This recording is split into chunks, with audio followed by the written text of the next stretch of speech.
So ayan, mga viewers ko, dito na naman po ako. Kumusta po kayo? Mga viewers ni Pogo Bihero, Luzon, Visayas, Mindanao. Mga kababayan ko dyan, maging sa ibang bansa ng mga OFW. Kumusta po kayo? Welcome po kayo sa aking YouTube channel, Randy Channel. Pag-subscribe, like, share, and comment sa aking YouTube channel. Okay? At hayaan nyo muna batiin kayo ng magandang umaga, magandang tanghali, magandang gabi sa inyo lahat. Sana po nasa mabuti yung kalagayan at malayo sa karamdaman. Okay? Itong upload ko mga viewers ko ay patungkol to doon sa napload kong upload video ng isang PB team kay Nanay Lorna. Itong si Nanay Lorna, ito yung nanay ni Ninita, mga viewers ko. Na si Ninita ay scholar dati ni Pugong Bihero. Hindi ko alam, mga viewers ko. Comment lang kayo kung tama sasabi ko na ito si Ninita ay binitiwan na ni Pugong Bihero at hindi na binablog. So, binitiwan ng pagtulong, mga viewers ko, kay Ninita.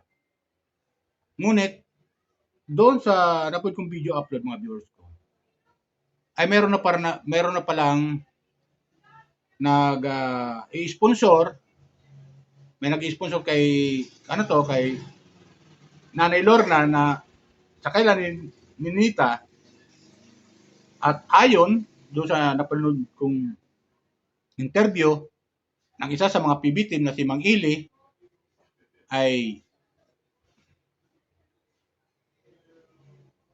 kung totoo mga viewers ko, comment lang kayo ay pinagbabawalan na raw si Pugong Bihero na mag-vlog kay Nanay Lorna, di ba? So pangit para sa akin bilang viewers, tagahanga ni Pugong Bihero.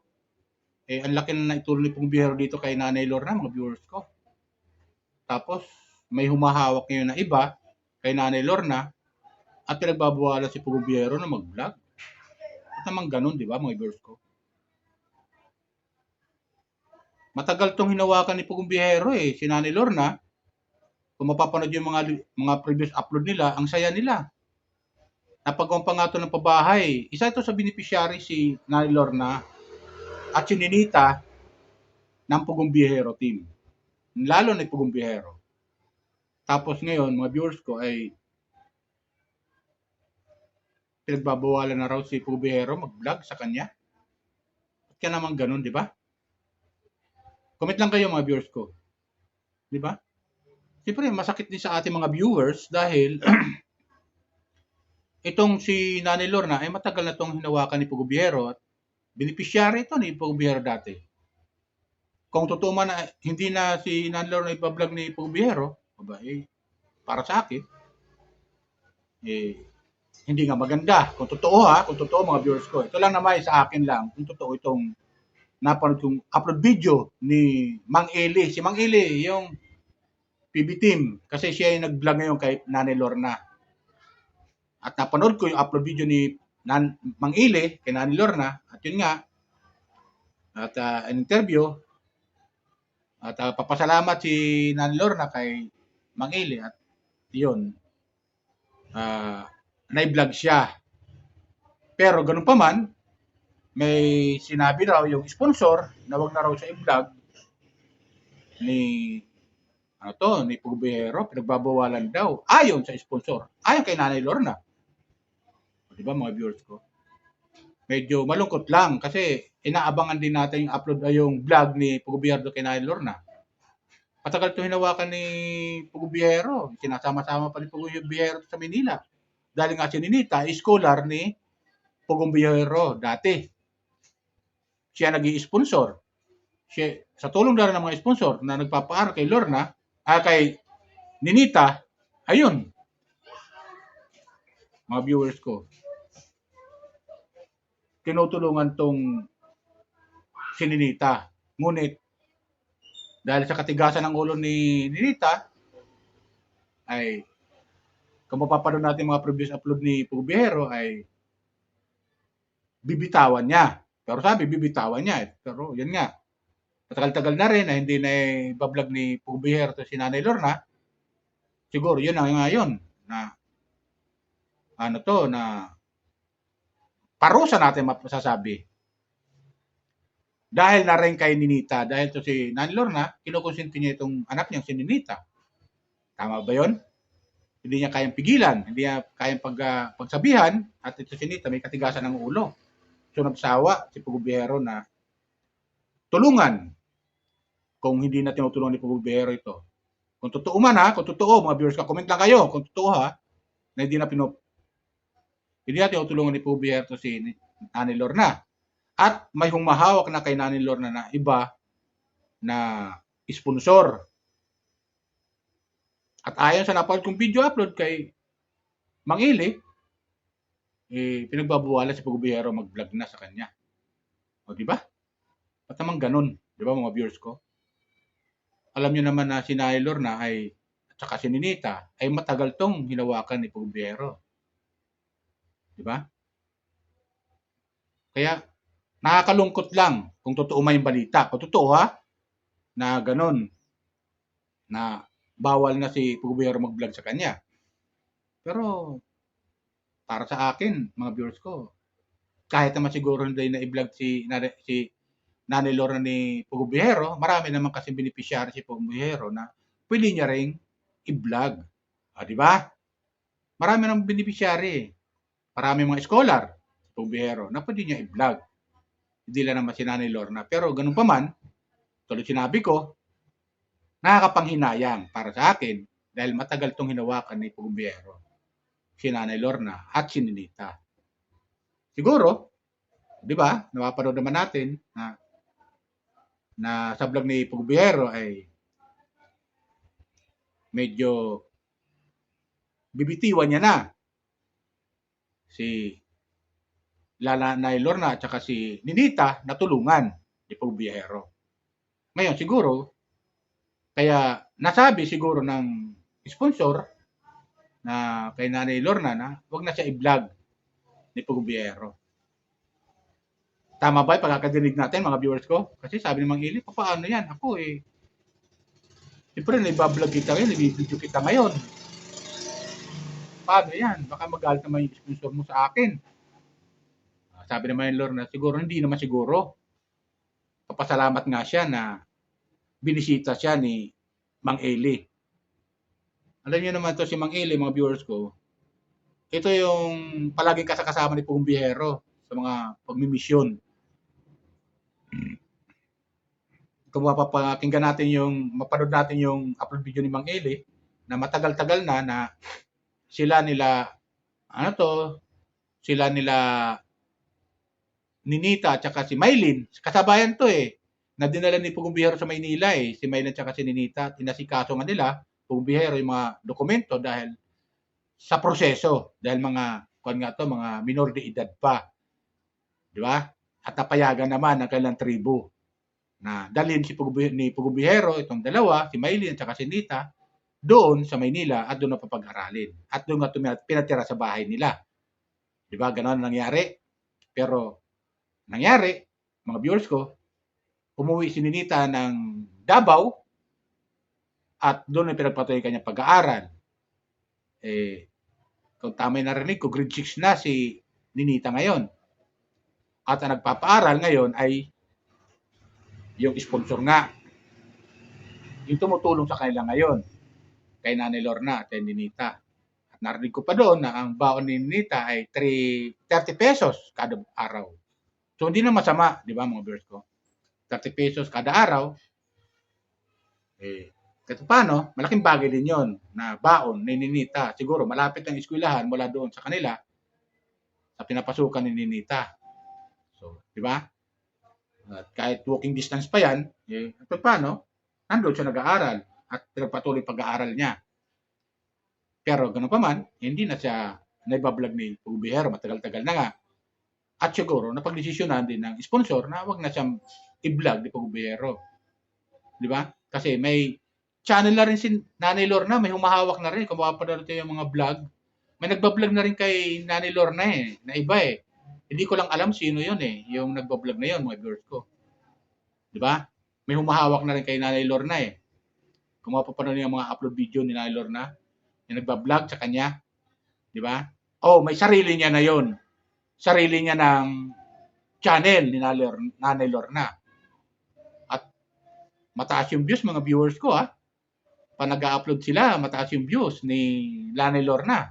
Kung sa kanya channel yon, abay maganda. Kahit di na siya masyadong i-vlog ni Pugong Biyahero bilang dating beneficiary, okay lang dahil may humahawak na sa kanila na sponsor. At yun siguro yung tumutulong sa kanila ngayon kasalukuyan. Di ba ganun yun? Na kalungkot lang para sa akin bilang viewers, kagahanga ni Pugong Biyahero na isa sa beneficiary niya na si Nanay Lorna na matagal niya ring beneficiary ito, tinutulungan na ngayon ay iba na yung humahawak at nagbablog na. At di natin alam kung sa kanya channel yon kay Nanay Lorna. Di ba? Kung sa kanya channel yon yung ginagamit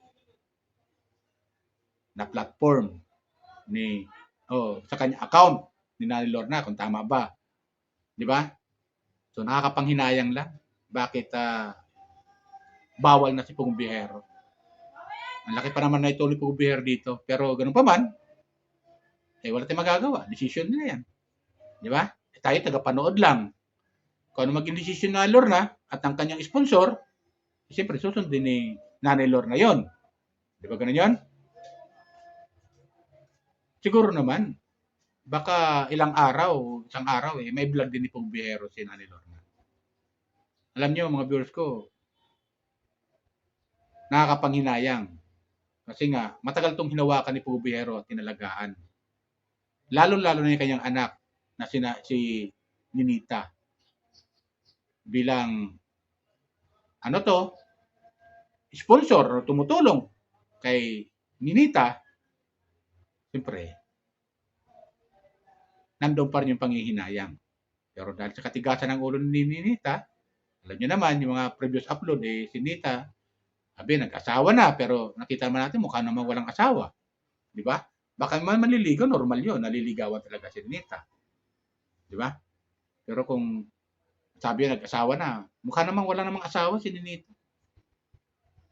Yun, malapit ng araw siya napanood na pakinggan ka rin doon sa video upload ni Mang Eli, na si Ninita, sabi niya, malapit na siya magdibo. Di ba? Kasi 17 years old na siya ngayon, malapit na siya magdibo. Kaya, kung may gagastos man kay Ninita sa kanyang dibo, siguro yung bagong humahawak sa kanila ngayon na sponsor. Di ba ganun yun mga viewers ko?